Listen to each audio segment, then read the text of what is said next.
is here. Purim is fast approaching, and Purim is the holiday of joy, of unbridled joy. Whereas months ago, we celebrated, we observed Yom Kippur, a very somber and serious holiday, a holiday where everybody wears white, where we do a lot of introspection, where we refrain from parties and anything joyful.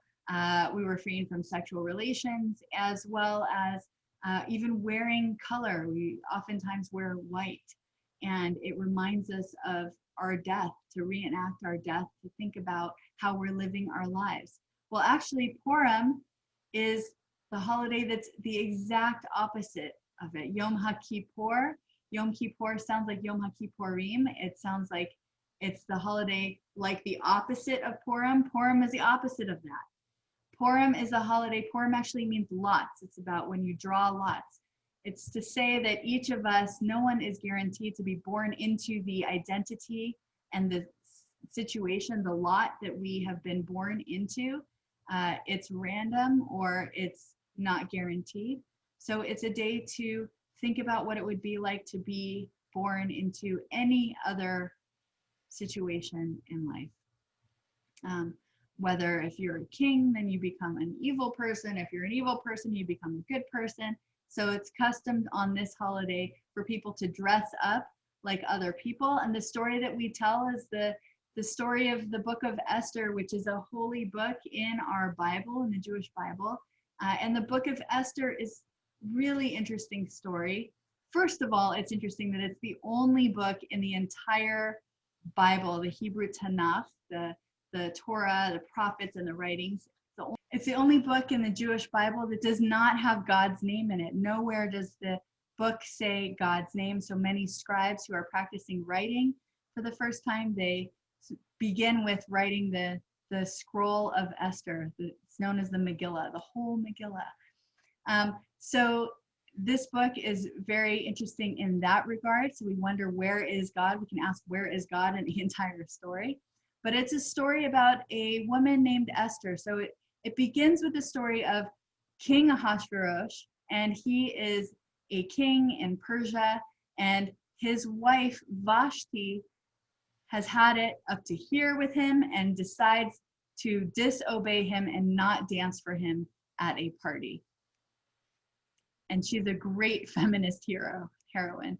So she decides not to do that, and that starts the story. He has to look for a new queen.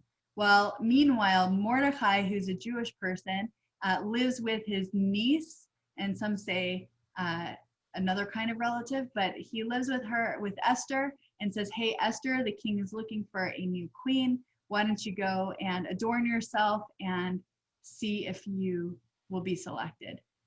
And she does this, as her uncle says, and the king actually takes a liking to her and decides that she indeed should be the queen. Well, meanwhile, the king's right-hand man named Haman, and every time we say the name Haman in Jewish tradition, we say boo, we boo him because he's so wicked. He is the minister, and he goes out into the streets, and he encounters Mordecai. And Mordecai says, I will not bow to you. He says, bow to me, you must bow to me. And Mordecai says, I'm Jewish. The only one that we as Jews bow to is God. So Haman comes back in a huffy, and he talks to the king and says, King, we must do something about these terrible Jews. We must exterminate them. And the king agrees. He rolls the dice, he draws the lot, and finds out that on the Vidar is going to be the day that the Jews will be killed, and that everybody in Shushan, in this town in Persia, should go out and kill all of the Jews that day. A harrowing story. So Mordecai hears of this, and he says to Esther, he sends a little note to her and says, hey, you've got to do something. Maybe you were placed in this role particularly for this moment in history, because you are the only person uniquely positioned to make a difference here, to possibly reverse the king's decree. And she says, I'm not sure. I don't think I can do that. And he says, no, you must. I think this is why you're here. So she realizes and musters up the strength. She fasts for days. She puts on sackcloth and ashes, and then the people all fast for her strength. And she ends up going to Ahasuerus, revealing her truth that she is indeed Jewish. And the king indeed reverses the evil decree of Haman. Boo. And instead of the Jews being killed on that day, Haman and his 10 sons are put on the stake. And their heads are decapitated. So this is quite the story, but there's unbridled rejoicing because we remember that Esther had a feast when she invited Ahasuerus to have the little talk when she was going to reveal her true identity. It's a story where we think about all of the different iterations that we could have been born as. It's a holiday where we recognize the great diversity of people and all of our incarnations. And so we party, we enjoy. And it's also a day where we send gifts to one another. Mishloach manot. These are sending of the gifts to one another to share the joy that we survived near death. Many people say that all of Jewish tradition is a story of they tried to kill us, we survived, let's eat. This is definitely one of those holidays that could be thought of in those terms. And so we send people little pastries called hamantaschen. Hamantaschen means Haman's ear in Yiddish, and they look like little triangles with jelly inside. They are pastries to remind people that we overcame and we succeeded over the threat of Haman. He also is known to maybe wear a three-pointed hat, so people can think that hamantaschen remind us of those hats as well.